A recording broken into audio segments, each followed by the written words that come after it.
नोएडा के औद्योगिक गलियारों में भड़की असंतोष की आग अब शांत हो रही है, लेकिन प्रशासन का हंटर अब भी उन पर चल रहा है जिन्होंने नियमों की धज्जियां उड़ाई।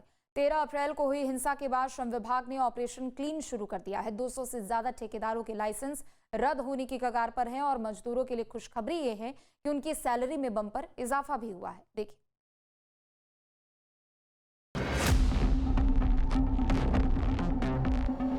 हरियाणा के गुरुग्राम के पास मानेसर से उठी चिंगारी ने जब नोएडा के औद्योगिक सेक्टर्स को अपनी चपेट में ले लिया तो हालात बेकाबू हो गए। लेकिन इस तनाव के बीच अब न्याय की तस्वीर साफ होने लगी। नोएडा श्रम विभाग ने उन ठेकेदारों पर शिकंजा कस दिया जो मजदूरों के हक पर कुंडली मारकर बैठे थे। नोएडा में श्रमिकों के आंदोलन के बाद मुख्यमंत्री ने सभी संबंधित अधिकारियों को उचित कदम उठाने और श्रमिकों के हित में फैसला लेने की बात कही थी, जिसके बाद नोएडा के श्रम विभाग की नींद खुली है। अब श्रम विभाग के द्वारा 203 ऐसी कंपनियां चिन्हित की गई हैं जो कंपनियां तमाम इंडस्ट्री चलाने वाले लोगों को लेबर सप्लाई करती है, यानी श्रमिक सप्लाई करने वाली 203 कंपनियों की लापरवाही सामने आई है। और जिलाधिकारी के आदेश पर अब श्रम विभाग के द्वारा 203 कंपनियों का लाइसेंस निरस्त करने की प्रक्रिया शुरू कर दी गई है। साथ ही 1 करोड़ 16 लाख रुपए का जुर्माना भी लगाया है। दरअसल ये कंपनियां सरकार के मानकों के आधार पर काम नहीं कर रही थी। कंपनियों से भुगतान कुछ लिया जाता था और श्रमिकों को कुछ भुगतान किया जाता था। एक्शन में श्रम विभाग 203 ठेकेदारों के लाइसेंस निरस्त करने की प्रक्रिया शुरू। 24 बड़ी फैक्ट्रियों से जुड़े हैं ये आरोपी ठेकेदार। दोषी एजेंसियों को ब्लैकलिस्ट करने की तैयारी।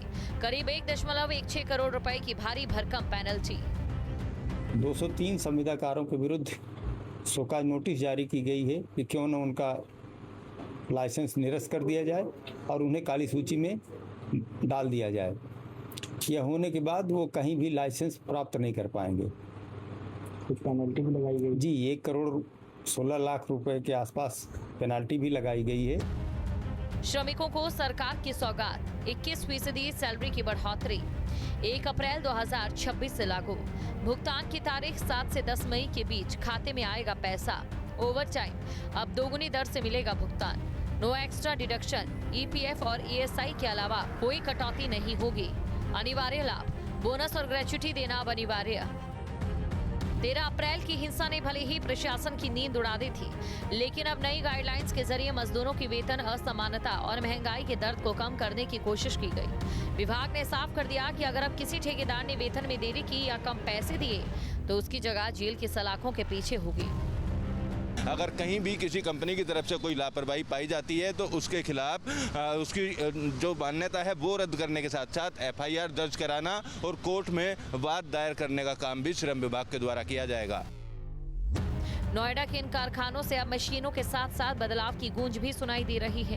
विभाग की इस सख्ती ने जहां लापरवाह ठेकेदारों में खौफ पैदा कर दिया, वहीं मजदूरों को उम्मीद दी कि उनकी मेहनत का पसीना सूखने से पहले अब उन्हें सही मजदूरी मिलेगी।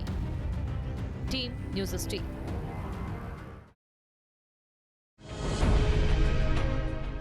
अब से DD फ्री डिश की चैनल नंबर 57 पर देखिए न्यूज़ नेशन।